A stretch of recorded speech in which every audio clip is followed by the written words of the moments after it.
This podcast episode is brought to you by Creative Safety Supply, leaders in visual safety, floor marking, label printing, and more. Visit their website at www.creativesafetysupply.com/leanpodcast for a special 10% listener discount. Welcome to the Lean Blog Podcast. Visit our website at www.leanblog.org. Now, here's your host, Mark Graban. Hi, this is Mark Graban. Welcome to episode 152 of my podcast for July 17th, 2012. My guest today is Matt Stewart. He is a fellow graduate of Northwestern University. He was there the same time as me in the mid-1990s. And while I was on the football field as a marching band geek, Matt was a player on Northwestern's football team. And as his book, The Walk-On Inside Northwestern's Rise from Cellar Dweller to Big Ten Champ, describes, Matt was part of an amazing transformation in the Northwestern football program with a starting point of just decades of reputation, well-deserved reputation as being just a terrible and hopeless football program in the Big Ten Conference. Matt's journey from a walk-on to actually playing and contributing to the team mirrored a lot of the rise of Northwestern's football team to winning 2 consecutive Big Ten titles, going to the Rose Bowl. There are a lot of great lessons from this book. So it might seem a bit self-indulgent that I'm interviewing a football player from my alma mater with a great story. But there are really a lot of lessons about organizational transformation and leadership and lots of things that Matt has brought forward into his professional life. He's currently a morning TV news anchor in Kansas City, Missouri. And I think there are a lot of parallels to the challenges that we're facing in healthcare of trying to turn around seemingly insurmountable challenges related to quality and patient safety. I think there's a lot of inspirational stuff. So even though college football season is about 6 weeks away, this is more a discussion about leadership than football. And if you're not interested in sports, hopefully you'll still find something inspirational and interesting from the story here. So curious to hear your feedback. You can go to leanblog.org/152 to see links to Matt's book and information about ordering it. For all past episodes, you can go to leanpodcast.org. Thanks for listening. Well, joining us today on the podcast is Matt Stewart. He's the author of a book called The Walk-On, Inside Northwestern's Rise from Cellar Dweller to Big Ten Champ. Matt, thanks for joining us today. Oh, thanks for inviting me, Mark. It's a pleasure to talk to you and to your audience today. Yeah, and it's a real pleasure for me. So listeners may or may not know that I was a student and a marching band member at Northwestern during a lot of the time that you were there, Matt, as a player on the football team. So it's a real thrill to kind of recap the story and, I think the inspirational tale of the turnaround in the program. So I'm really excited to have you share some of those stories and lessons learned with this. Can you start off by, Matt, introducing yourself, where you are today, what you're working on, and then we'll step back and talk about those days at Northwestern. Yeah, no problem. Right now I live in Kansas City with my wife and my 3 children. I am the morning news anchor for KCTV 5 News, which is the CBS affiliate here in Kansas City. So I'm up at 2:30 every morning. I'm on air from 4:30 until 7. I do the noon as well. So it ends up being long days, but it's really enjoyable. And I'll tell you what, Mark, the things I learned at Northwestern, being a part of that football team and the amazing turnaround that we were able to do, those are things that I apply to my professional life. And it's really allowed me to succeed, at a younger age than a lot of people in my same field. Those ideals of teamwork and setting high goals and working hard, and that's really why I wrote this book. Is hoping that people like you, like your listeners, that other people out there who read this will be inspired and see that even though sometimes, things in life seem like they might be impossible, like Northwestern winning the Big Ten back in the 90s. I mean, no one thought that would ever be possible, and yet we were able to do it, and I share a lot of those stories in there. Coach Gary Barnett, he was the head coach for our football program, and he did a wonderful, amazing job of motivating us and bringing us together as a team, and really a true testament to leadership and how important it is to have a really strong leader at the top, someone who understands teamwork and bringing people together. And I share a lot of those stories in my book. Yeah, and there's certainly a lot of great stuff in there. I mean, it was from my standpoint personally, it was fun to kind of reminisce and think back of the advances that the program made, and that exciting Rose Bowl year. And in fact, it was two Big Ten titles in a row, two in a row that you were involved in. Tell us about the early days getting started. I mean, particularly being a walk-on for people who might not understand what's involved there. Being for one, being a walk-on, and then secondly, joining a team where I'll tell you as a student. Our expectations were low. The team won maybe 2-3 games a year, and that was, I think, in some people's minds, considered okay because at least we weren't losing every game as they had for a couple years straight during the long famous 30. Oh gosh, I don't even want to say it, but 30-some game losing streak back in the day. What was that like, signing up to have early mornings and all of that hard work that's involved in being in a football team?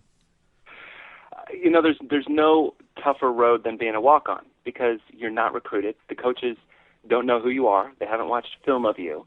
So the expectations for you are extremely, extremely low. So you'd think the expectations for Northwestern to win were low. Think about being a walk-on at Northwestern. I mean, the expectations were extremely low. It is amazing because Northwestern went, 20-plus years without a winning record. 1971 was the last time they'd had a winning record. I walked on in 1993. As a high school senior, I'm from Omaha, Nebraska, and as a high school senior, I wasn't recruited. I wasn't offered any scholarships. I was not even the best player on my football team. But I truly, truly believed in myself and my potential. I loved football so much, and it's one of those things, I know all of you can relate to this, when you love something so much and you don't want to give it up, and you're not sure if you're good at it or not, so you just want to test yourself. And that's kind of where I was at that point in my life. I was like, what have I got to lose? So Northwestern is the worst team in the Big Ten, so I walk on. What's the worst that can happen? I quit the team? Might as well try it. So I decided to walk on. I called up, I had my high school coach call up the coaches up there at Northwestern, and they were like, hey, my high school coach was like, hey, we can send you some tape of Matt. And they're like, no, we don't need to see tape. We just need bodies. Because no one was walking on. I was one of 3 walk-ons my freshman year. And you think about some of the big programs like the Ohio States, the Nebraskas. I mean, they get hundreds of people that just try out to walk on because everyone wants to play for them. No one wanted to play for Northwestern. But, yeah, looking at their record, I think it gave me hope, knowing, okay, if they're the worst team in the Big Ten, then the competition might not be as fierce as it would be if I was going to a Michigan or an Ohio State.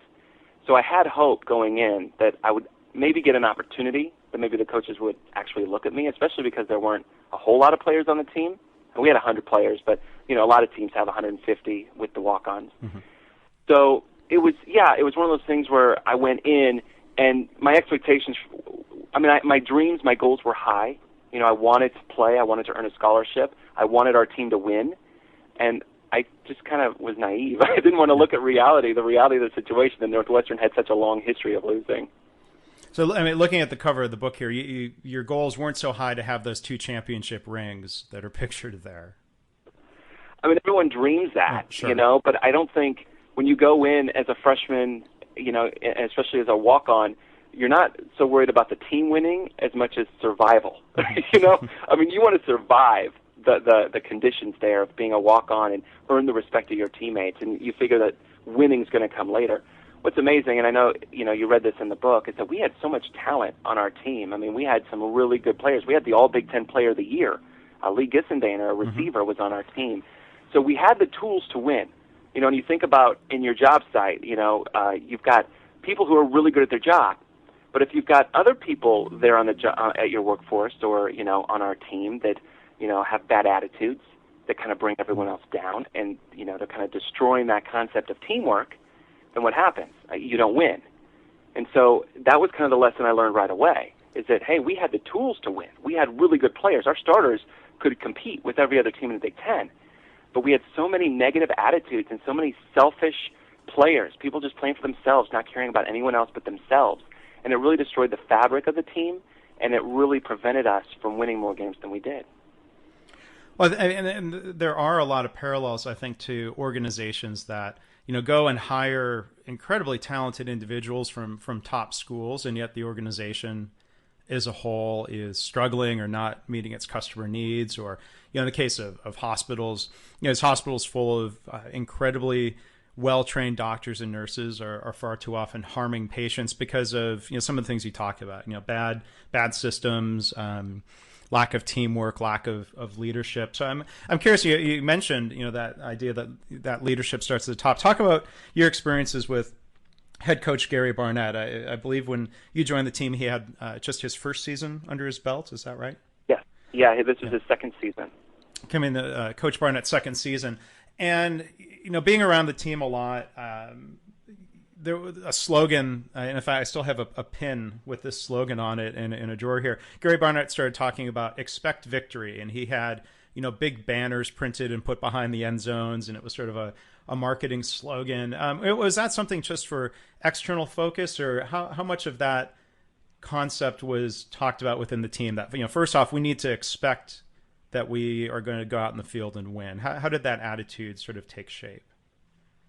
I mean, first of all, isn't it a great slogan? I mean, expect victory. I mean, it's as simple as that, because I think we had expected to lose for so long. And you think about the attitude, your approach, every single day, when you've got it, your teammates are approaching it, well, we're going to lose anyway, so what's the big deal? Who cares? So I missed that tackle. Who cares? We were going to lose anyways. So it wasn't just like an external slogan to kind of rally the fan base. I mean, this is something that he really wanted to change within the team, to have everyone expect victory. And when you think about expecting victory, you think about all the hard work that goes into it, and then the mental part of it. I mean, I think when you think about college football, you can't underplay the mental aspect of that. It's so important that you approach every game and every play with the right attitude, which is, I'm going to win this play, and we're going to win this game. So no matter what obstacles you face, even if, we talk about short-term memory in the secondary. I played safety on the defensive secondary, and we talk about, hey, if you get burned for a touchdown, you've got to forget about it. You can't keep thinking about that, because what happens is you're so busy thinking about they're going to burn you again. So you have that short-term memory, that short-term focus. And I think when you think expect victory, when you go in expecting to win, then you don't let those things bother you. Something bad happens, it's all right. We're going to rebound because I expect to win. And that's something that I take into my workplace every single day. We, as a broadcast journalist, we are so dependent on the ratings. Who's watching us? Who's watching us compared to the other stations? And maybe one morning when I'm anchoring, the ratings will be kind of low.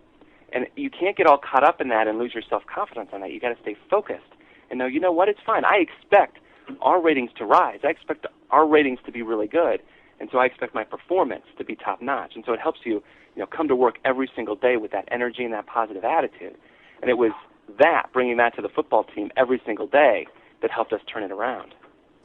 And it sounds like that attitude leads to resiliency. If you have one bad game, that the whole season isn't going to fall apart if players get discouraged or give up, as you see happen sometimes with college teams, or even some pro teams, perhaps. I'm curious here a little bit more, with that attitude that Coach Barnett was trying to bring into the team. Were there things that he did to try to turn around attitudes? You mentioned, and you write in the book, some of the attitudes of the seniors who had been recruited by the previous coach and had a number of losing seasons and were maybe ready to just say, okay, to heck with it, I want to graduate and have my great degree from Northwestern and move on. Did he try to turn people around, or was it a matter of just recruiting and letting a couple of years take its course? When you look at the recruiting rankings, you always see height, weight, your speed in the 40. I don't think there's usually a star rating put to a player's attitude. I think, the talent was maybe getting a little bit better. I mean, did you get a sense that they tried recruiting for attitude as much as physical skills? Yeah, I think Coach Barnett learned that the hard way, because even my freshman year, the best recruit, the best freshman on our team was a wide receiver from California who came in and was just burning. His name was Eric Scott. Yeah, I remember there were really high expectations, excitement for him. Oh, yeah. The kid could flat out play, and he helped us freshman year. I mean, he was returning kickoffs, and he was, catching passes, and he helped us win one game, one of the two games we won my freshman year. But his attitude was terrible. I mean, he was just always negative, and he loafed in practice, and that just rubs off on people. And that was the same with the seniors. The seniors were so used to losing that, they were kind of like, why put in the effort when we're going to lose anyway? I'm just going to coast. And that kind of negative attitude can rub off on the rest of the players so easily. So Coach Barnett really needed to get rid of those players. And in fact, Eric did leave after freshman year. And I think through that, Coach Barnett realized, hey, I need to get players that are all on the same page with this positive attitude. Because you're right, no matter how talented you are, if you come in, being all selfish and thinking only of yourself, yeah, maybe that person will have a lot of success, but the team as a whole is going to continue to fail. And that's what happened our freshman and sophomore year. The team continued to fail, even though we had these really talented players. It's tricky because you're right. You almost wish they had those attitude ratings when it comes to that, because you want to find these athletic, these talented football players, but who'll come in with the team concept and put the team above themselves and realize, it's more fun to win than it is to, become all Big Ten but have a losing season. Mm-hmm. Well, and thinking back to, the style of play, I'm curious to ask a little bit, there's certainly questions of talent. And like you said, there were talented players on the team before Coach Barnett got there. Attitude and leadership was important. Unlike maybe the team that went to the Alamo Bowl, the Northwestern team in 2000, that was one of the innovators with the spread offense, or having something incredibly innovative on the field. Northwestern's teams 95, 96 ran pretty fundamental formations. There wasn't anything flashy or tricky or gimmicky going on. What was going on the field, maybe on the practice field or during games, to try to have that positive attitude not just be a slogan? How did that translate onto the field? Well, I think a lot of it comes in preparation to begin with. So you think about a football team. It starts in the weight room, and it starts in the off-season conditioning programs, and it starts with kind of bonding people together. So, you have your morning practices where everyone's suffering. You make everyone run to the point where people are throwing up. All that preparation kind of goes into it, and it bonds you as a team when you see the person next to you is working just as hard as you are. And so I think that stems from leadership, from the coaches. If they saw someone loafing, they would get on you. You could be the star player, and if you're loafing, the coaches would get on you. I'll never forget, we had a team meeting at 3:30, and we're all in the auditorium, and Coach Barnett starts talking. And one of our star players, I'm not going to say who it is, but one of our star players walked in 3 minutes late. And Coach Barnett's in the middle of talking to all of us. And we're all sitting there going, ooh, what's he going to do? This is a star player. Yeah. He could easily say, have a seat, and keep going. But no, Coach Barnett got really upset and kicked him out and said, get out of here. Mm-hmm. He wasn't going to make exceptions for star players. Everyone was equal in his mind. The expectations were the same for every single person, whether you were the star or whether you were the walk-on. And so I think it really stemmed from the coach's attitude toward us that, hey, we have certain expectations of you. We come back to that word expect again. Mm-hmm. We expect this from each and every one of you as far as effort is concerned. Some people are going to rise above. Some people are more talented than others. That's just the nature of the beast. But if everyone is giving 100% and doing what it takes for them to succeed, the team as a whole is going to succeed. And so, yeah, I think it was really those off-season conditioning programs that really kind of bonded us and helped turn the team around to where, it came to the fall season. We were in those games. We were facing adversity, and we knew we could lean on each other because we trusted each other. We had all given 100% to each other. Well, there's an interesting parallel. I think sometimes you talk about that star player and how people are being treated. Within hospital world, there are star players on the team. That might be, some really world-renowned surgeon or any surgeon for that matter, who may be arriving late for surgery prep or for the procedure itself. And, hospital leaders have a similar dilemma that a coach on a team might have of saying, well, here's a problem. Do I suspend that player for a game, knowing that might hurt us, but it's the right thing for the long term of the team? Hospital executives are placed in a similar situation of, well, do I need to just look the other way because if I come down on that surgeon, they might choose to take their work and their patients someplace else, and there's a lot of interesting leadership dilemmas that seem to parallel some of the stories that you had there from your time on the team. Yeah, it's tough. I understand, when you get into this business world and when you've got that star surgeon, but that star surgeon has a negative attitude and is really affecting the work of everyone else. It's a tough decision to balance because I think ultimately leadership has to decide what they want. If you're in charge of a hospital, or you're a director, you're a manager, and you're running this operation, you have to decide what's most important. And if you see that one person, no matter how talented, is alienating everyone else, you are never going to be as strong as if you have someone who might be a little less talented but comes with a positive attitude and kind of rallies and bonds everyone together. I cannot underestimate or talk more. I can't talk enough about the importance of teamwork in everyday life, and I don't see it either. I mean, I go to my work and I see people getting preferential treatment and people with bad attitudes, and it destroys the fabric of your workplace. It really does, and people do not reach their potential when they're surrounded by negativity. So it doesn't matter how good you are. If you're surrounded by this negativity and you come to work with a negative attitude every day, you're never going to reach your potential as you could if you're excited to come to work and people are in a good mood and everyone's rallying around each other. So it's tough. It's a tough decision, and it's hard to lose really talented people. But ultimately, if building a really strong team is your goal, sometimes it's addition by subtraction. Well, I would imagine in your role, you're not the general manager of the station. Assume you're not the news director, but being one of the anchors on air, I'm sure is somewhat of a star performer role within a team. You've got, I don't know how many people working behind the scenes to make that newscast happen. I assume from these lessons, you realize you're in a situation of having to be positive and be a good example or be appreciative for the team that you're a part of, that it's not all about you being on air, right? Yeah, it's about lifting up your teammates, letting them know that they're doing a really good job. And it's through gaining their respect through that, knowing that, they respect you, that if something goes wrong, then you can take them aside and have a little conversation, and they respect that conversation, and you become better from that.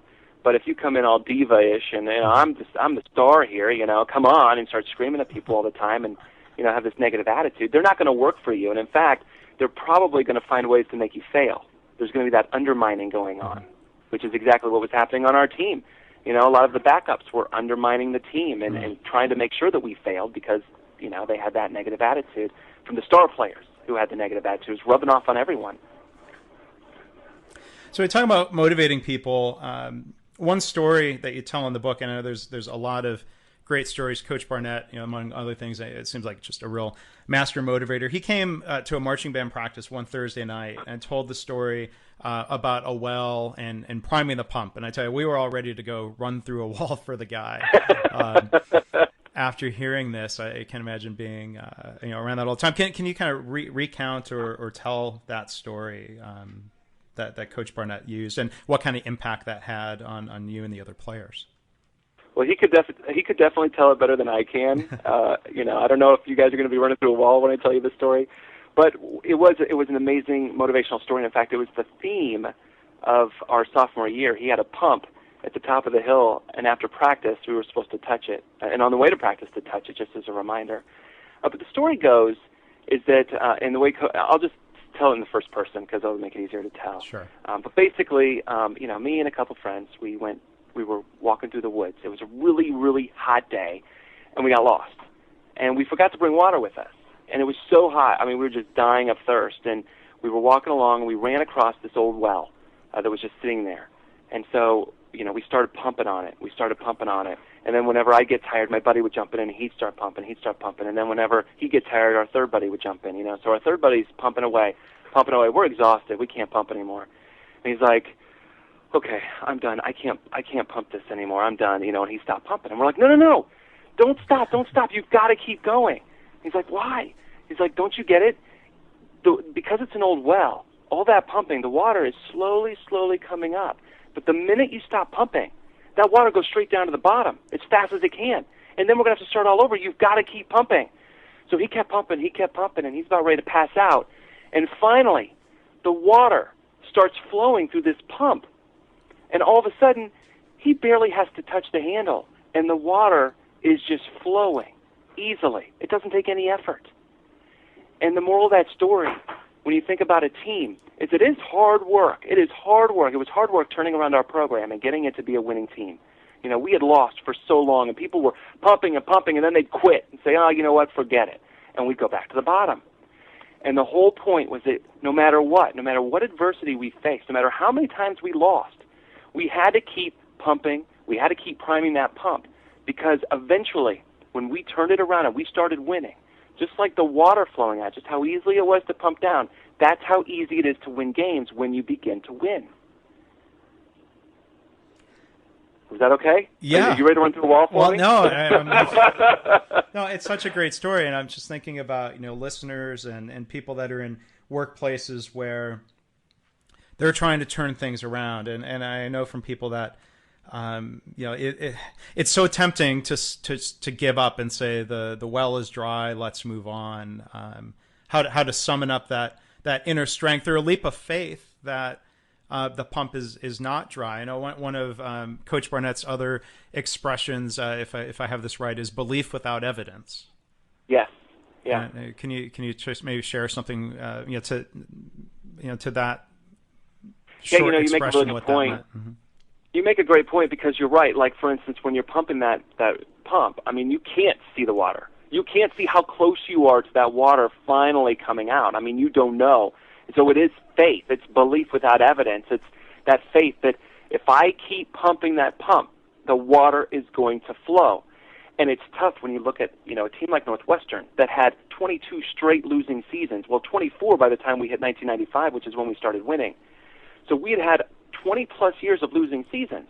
And here comes this new coach saying, trust me, have faith in what I'm about to say. There's no evidence there that this is necessarily going to work, because obviously we've tried a lot of things over the last 20-plus years and we continue to lose. But if you have that faith, if you have that, the belief without the evidence, and just go and do what I tell you, run through walls for me, keep pumping, then we will win.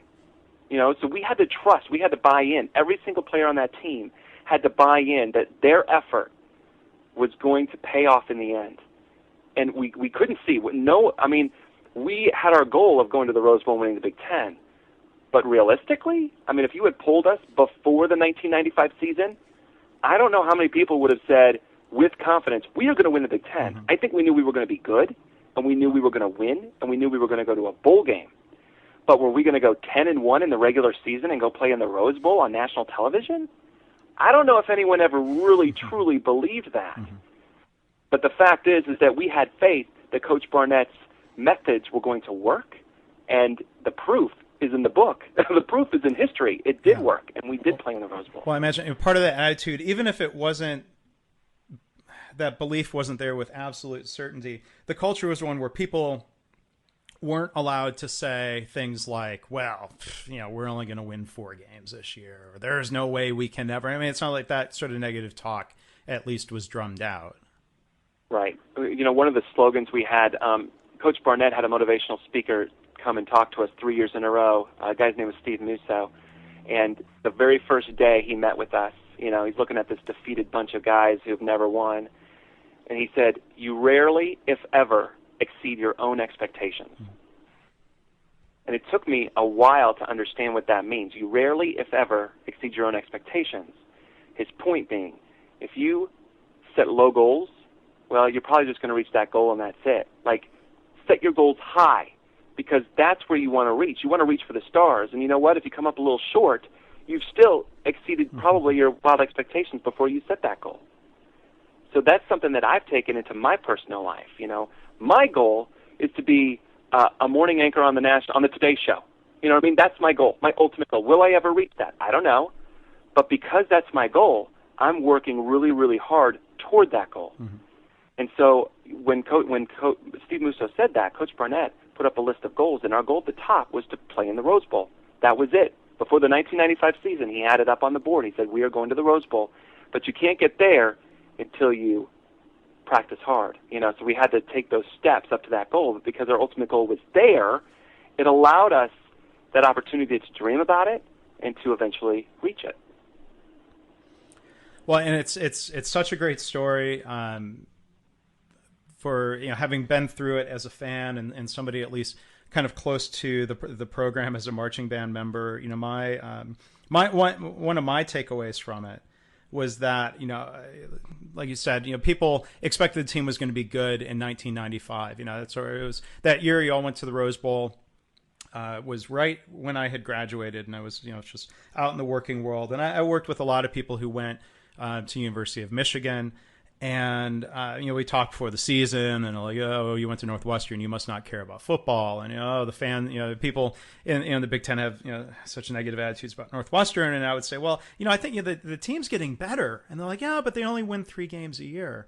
But I could see, having being there for every game, and with the band not leaving early. I mean, we were there, we were very committed to cheering on the team and being supportive. But you could see, even though the win-loss record wasn't really changing, that the team was getting better. And you had to look at more than just the win-loss performance measure. You could see, well, instead of being out of the game by halftime, they were actually holding close with Ohio State going into the fourth quarter. And he still lost, there was still a loss, but you could see the progress that was taking place. And a lot of times people say, an overnight success story is always many, many, many years in the making. I think that's for why, as a fan and an alum, it wasn't as shocking to me, because you could see the progress, and then suddenly, boom, people saw it as an overnight success, that it wasn't a fluke. You were able to repeat that success the next year, going to the Citrus Bowl and playing Peyton Manning. That was one of my key takeaways, is that sometimes if you're just looking at the final score, it's easy to not see the progress. You have to look kind of deeper than just the standings, looking at the Big Ten standings. Yeah, I mean, look at how we played our sophomore year, because you're so right. Even though we ended the season 3-7-1, 3 wins, 7 losses, we were losing close games. Yeah. I think the thing that really gave us confidence, and I detailed this in the book, is our star running back, Dennis Lundy, who broke all the Northwestern running back records, rushing records. He ended up getting kicked off the team because he was gambling money for us to lose. Mm-hmm. Yeah. Fumbling intentionally. He played almost every play that season. And so all of a sudden we're sitting there thinking, wow, if he had been playing for us, right, how many games would we have won? And so because of that, we realized, oh, we can play with these guys. We should have won more games. And so going into the off season, we were working even harder, saying, you know what, we are going to win those games, because this year we're going to have a running back, Darnell Autry, who's not going to be playing against us. He's not going to be gambling against us. He's a teammate, and he's going to be playing for us. Well, and it's such a great story. The transformation, Flea said, from the days of selfish players and people actively, unfortunately and sadly working against the team, to see and to recount, to hear your recounting of that turnaround and that culture change within the Northwestern program, to where, now 17 years later, the fans and I'm sure the players under Coach Pat Fitzgerald, who was a teammate of yours on those great teams, they expect victory. And it's just, amazing to see how their expectations certainly are higher every year. And we're just incredibly proud that Northwestern doesn't have that Chicago Cubs lovable loser aura around it anymore. That you and all the players on those teams played such a big part in that turnaround. I admire what you did, and thank you for all of that hard work, and thank you for recounting it in your book. Again, for the listeners, the title is The Walk-On: Inside Northwestern's Rise from Cellar Dweller to Big Ten Champ. It's available in Kindle format and in paperback form. Highly recommended, even if you're not a Northwestern fan. I think there are a lot of great life lessons and leadership lessons.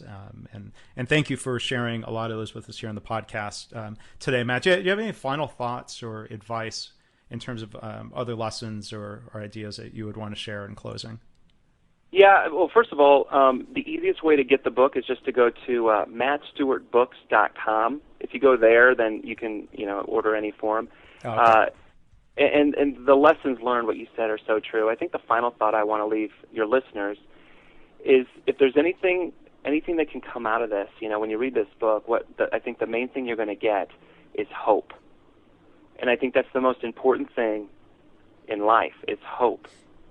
Because so many of us get into situations in our lives where it doesn't seem like there is any hope. We feel like, we're just surrounded by this negativity that we're never going to succeed, we're never going to win. I mean, all of us face that in our lives. But the fact is that if you truly believe in yourself and truly believe in your abilities, no matter what the odds, and work hard every single day and keep those goals set really, really high and keep working toward those goals, no matter how low it gets in your life, you will have hope that you can turn it around, whether personally, professionally, in the workplace, if you're a director. There's always got to be hope, because when there's no hope, that's when you get into a 20-plus year losing streak. Coach Barnett brought hope to our team, and we bought into it. We bought into it as a team, and as you'll read when your listeners read this book, you're going to see these stories that helped turn us around, and we continue to have that success, winning 2 Big Ten championships. So, Mark, thank you so much for reading my story, for being inspired enough to ask me to talk on your podcast, and hopefully I've been able to inspire some of your listeners out there today.